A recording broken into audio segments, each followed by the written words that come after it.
हम तुम्हें पढ़ा रहे हैं, दम है तो भूल के दिखाओ, याद करके नहीं। वो और बढ़ जाएगा। ये बताने से पहले कि गेस्ट कौन है, मैं आपको थोड़ा सा बताता हूँ यूट्यूब के बारे में। यूट्यूब में क्या है कि पूरे वर्ल्ड की अगर बात करी जाए तो करोड़ों चैनल्स हैं जो अलग अलग जॉनर्स में है, अलग अलग कैटेगरीज में है। उसमें से दो बड़ी कैटेगरीज है, मोटिवेशन और एजुकेशन।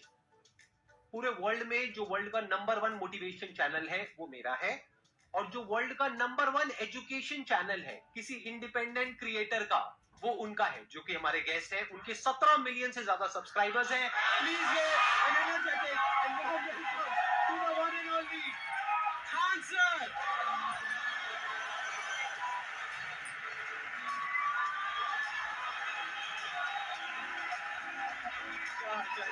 कैसे हैं आप?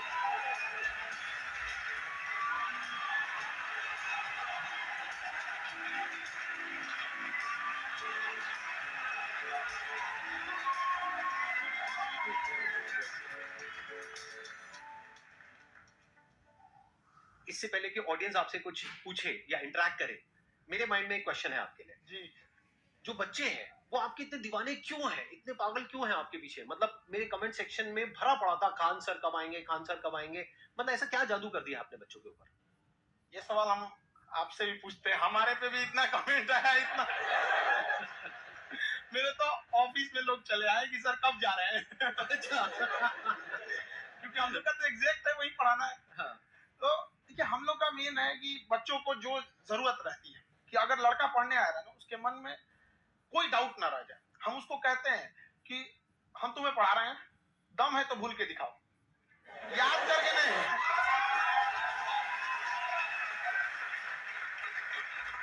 प्लस आप जिस प्राइस पॉइंट पे पढ़ा रहे हैं, आई थिंक वो सबसे कम है, वो बहुत ही कम है।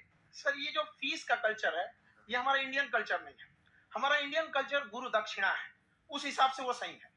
ऑक्सीजन जैसे जिंदगी के लिए जरूरी है, वैसे एजुकेशन जरूरी है। कोई ये नहीं कह सकता है कि पैसे की वजह से वो खान सर के यहाँ से लौट गया। क्या बात है।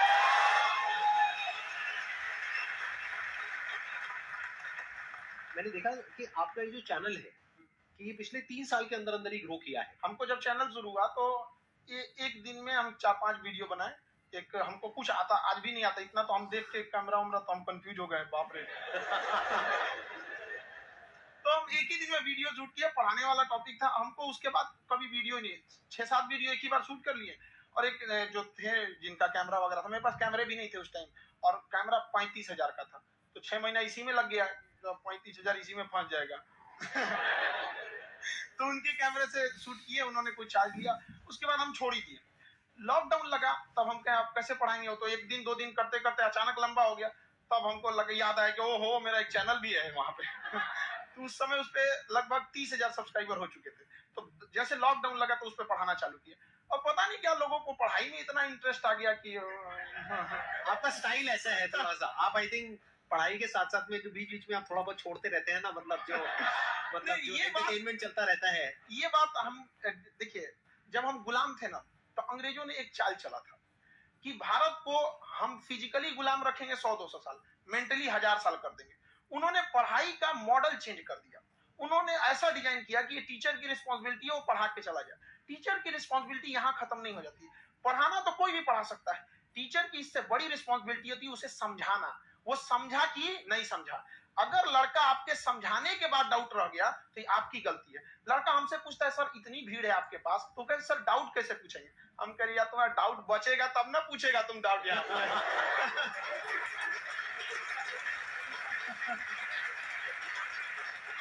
कॉन्फिडेंस नेक्स्ट लेवल है आंसर का, मानना पड़ेगा। और शायद यही वजह है इनकी जो ग्रोथ है उसका। किसी ने शायद सपने में भी नहीं सोचा होगा कि पिछले 2 साल के अंदर अंदर जो आपके चैनल की ग्रोथ हुई है, जैसे आप खुद ही बता रहे हैं कि लॉकडाउन के टाइम पे आपके 30,000 के करीब सब्सक्राइबर्स थे, आज की डेट में 17 मिलियन है।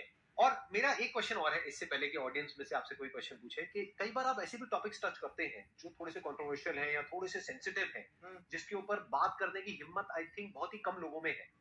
तो आपको कभी ये नहीं लगता है कि कहीं ज्यादा तो नहीं हो रहा है, इसको थोड़ा रोक देते हैं, थोड़ा कम कर देते हैं, क्योंकि कोई लाइन ही नहीं है वैसे तो बोलने को, तो आप कुछ भी बोल दो, कितना भी बोल दो। हुई है कंट्रोवर्सी बहुत बार। एक्चुअली बचपन से हमको फौज में जाना था, और फौज वालों के लिए ये सब मायने नहीं रखता। उसको करना है मतलब करना है, तुम सामने कुछ भी रहो, डजंट मैटर।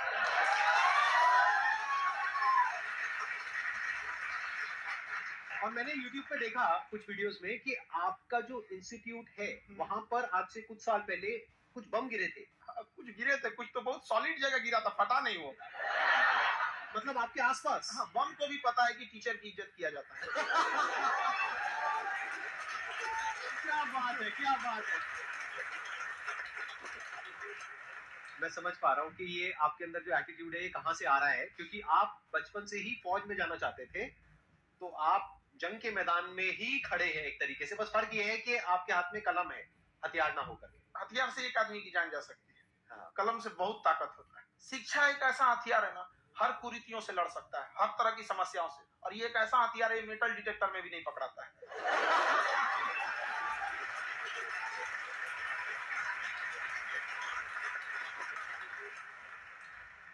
मेरा क्वेश्चन ये है कि अभी प्राइवेट ऑर्गेनाइजेशंस में पीटने का, पनिशमेंट का ये सिस्टम जो है खत्म हो गया है।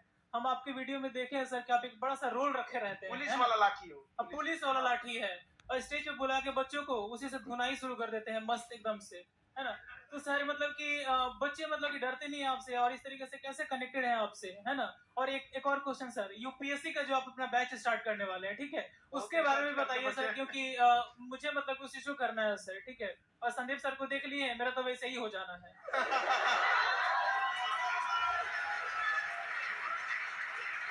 क्या हो जाना है? मेरा पूरा कंप्लीट करो। I'll be an IAS officer next year because I have seen you sir. My day is like complete sir. All the best. Thank you so much sir. Thank you. पूरा बोला करो। Thank you. देखिए, लड़कों को जहां तक पीटने की बात है, जब पढ़ाने की बात आएगी तो उसको हम पूरे बेहतरीन ढंग से पढ़ाएंगे। लेकिन जब सजा देने की बात आएगी ना, तो वो भी बेहतरीन ढंग से होगा। ऐसा थोड़ी होगा कि बस एक ही चीज बेहतरीन ढंग से होगा। और डर का होना बहुत जरूरी है। ये डर भी अपने आप में एक मोटिवेशन है, क्योंकि जब आपके अंदर एक थोड़ा सा डर रहे ना, तो डर के भागिए मत। एक ऐसा डर जिसको आप लगे कि नहीं नहीं, थोड़ा सा और करने की जरूरत है, फिर तो ये हम इसको क्रॉस कर जाएंगे आप। तो लड़कों के अंदर ये डर बनाना भी जरूरी रहता है। और रही बात यूपीएससी वाले की, जो आपने बोला, बहुत सारे लड़के वेट कर रहे हैं यूपीएससी की, क्योंकि 2-2.5 लाख फीस सारे लोग एफोर्ड नहीं कर सकते। और हमारा वही रहता है, हम तो ज्यादातर हमारे स्टूडेंट देखेंगे तो किसी के रिक्शा वाला, सब्जी वाले, यही लोग, इनको तो 2.5 लाख रुपए इनके पास पूरी संपत्ति नहीं होती है, फीस कहां से भरेंगे वहां पे, उसके रहेंगे कहां से। तो ऑल ओवर इंडिया से, कश्मीर से कन्याकुमारी तक, गरीब से गरीब भी लड़का उसको पढ़ सकता है। यही कुछ 1000 रुपए मंथली, 12-14 हजार साल का पड़ेगा, खत्म हो जाएगा इतना में।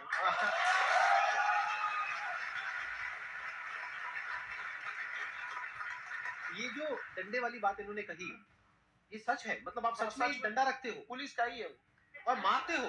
हाँ, कि मतलब अगर कोई लड़की छेड़ता है या ऐसा कोई भी उल्टा नहीं, पुल्टा काम पढ़ाई करता लिखाई है, कुछ भी गलती करेंगे तो पिटाएंगे वो यहाँ पे, कैमरे पे। ऑन कैमरा जैसा भी रहे, कुछ भी पिटाना तो उनको फिक्स है। एक तो कोई मतलब विधायक जी थे, उनके लड़का को पीट दिए, तो चला दल बल लेके अपना वहां पे।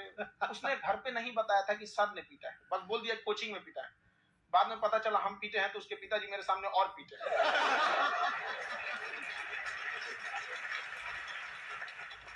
सर आपका सबसे बड़ा डर क्या है, आप दोनों का? फौजी को डरे नहीं लगता है। बाकी अफसर से पूछिए। आज के सेशन से पहले कोई डर नहीं था, लेकिन अब मुझे इनकी डंडे वाली कहानी सुन करके डर लग रहा है कि कहीं मैंने गलती से कुछ बोल दिया अरे ऐसा और नहीं, इन्होंने कहीं पीछे कुछ रखा हुआ है और यही आ करके अगर इन्होंने मेरी पिटाई कर दी तो बहुत बुरा हो जाएगा। तो इसलिए हमको थोड़ा डर लग रहा है।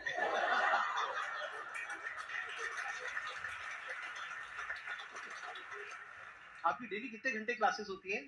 6-7 घंटे। अभी भी खुद ही करते हो आप? हाँ, हमारे स्टाफ परेशान रहते हैं। हम 1:30-2 बजे सोते हैं, सुबह 6 बजे उठ जाते हैं, परेशान रहते हैं। यार इतना क्यों करते हो, है ना? कभी क्योंकि उनको भी साथ साथ लगना पड़ता है ना। उनको साथ-साथ लगना पड़ता है। हम जग गए तो कोई सोया थोड़ी रहेगा।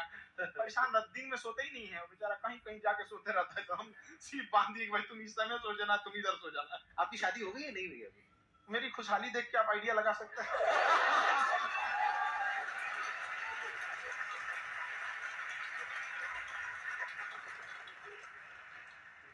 First of all I would like to say sir thank you so much to you and to your team कि आपने मुझे यहाँ आने का मौका दिया। एंड सर अब तक मैंने आपको सिर्फ फ़ोन या लैपटॉप में ही देखा है दोनों को, आज फर्स्ट टाइम लाइव देख रही हूँ तो बहुत अच्छा लग रहा है।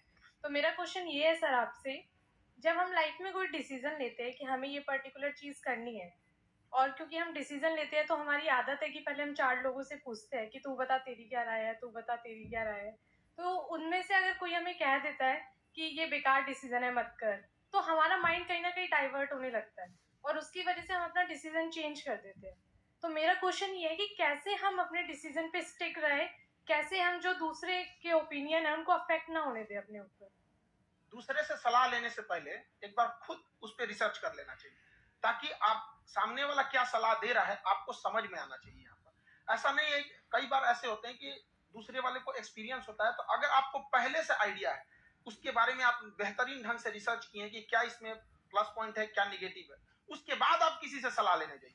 ये नहीं कि मन में ऐसी बताओ गड़बड़ा जाएगा। तो वहां पर पहले आपको R&D करना पड़ता है, समझ में आया कि नहीं। और जिंदगी हो या गाड़ी, जीतेगा वही जो टाइम पे गियर चेंज कर रहा है। तो डिसीजन चेंज करना बहुत ज्यादा गलत नहीं है। इन्होंने बहुत अच्छी बात कही है और मैं इसी बात पे थोड़ा सा और ऐड ऑन करूंगा कि ये जो आपने कहा ना कि अपने डिसीजन पे स्टिक कैसे रहे, ये कोई अच्छी क्वालिटी नहीं है, क्योंकि टाइम टू टाइम आपको अपने डिसीजंस को चेंज करना होता है। जैसे आपने 4 लोगों से डिस्कस किया, कोई इंसान कुछ पॉजिटिव बोल रहा है, कोई नेगेटिव बोल रहा है, उससे फर्क नहीं पड़ना चाहिए। डिपेंड ये करता है कि वो जो बोल रहा है उसका बेसिस क्या है। क्या वो किसी नॉलेज या एक्सपीरियंस के बेस पे बोल रहा है या ऐसे ही कुछ भी बोल रहा है। ऐसे ही बोल रहा है तो फिर उसकी बात पे ध्यान क्यों दे रहे हैं।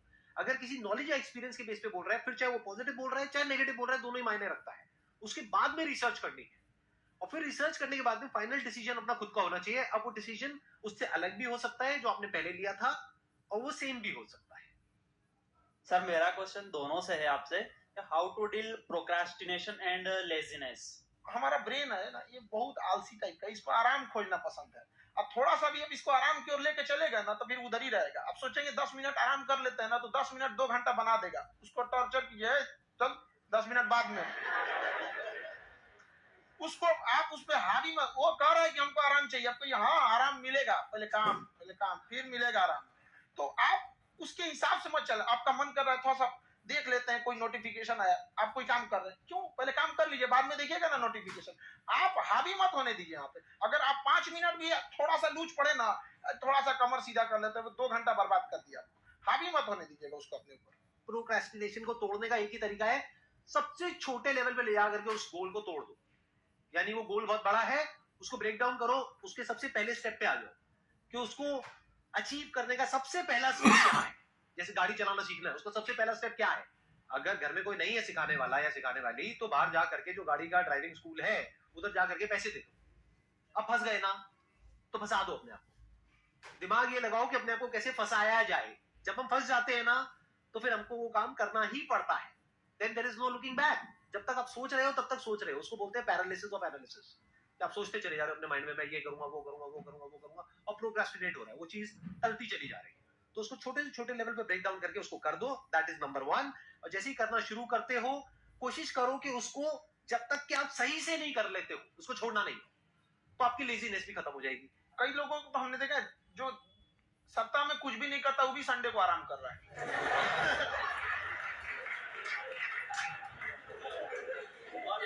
वैसे कहा भी जाता है कि अगर कोई काम आपको करवाना है ना, तो ऐसे किसी इंसान को दो जो बिजी है। हाँ। ऐसे आदमी को मत दो जो खाली है। ये परफेक्ट एग्जाम। किसी को भी आप देखिएगा जिसको आप कहते हैं कि मतलब थोड़ा ठीक ठाक आप समझते हैं कि नहीं ये बहुत आगे निकल, वो एक काम को खत्म करने के बाद कभी आराम नहीं करेगा। एक काम खत्म हुआ उसको लगेगा हाँ एक खत्म हो गया, दूसरा करना चाहिए। और वही जिसको देखिएगा एक खत्म हो गया और आराम करना चाहिए, कभी नहीं, लाइफ में आखिरी सांस तक। यहाँ पे सब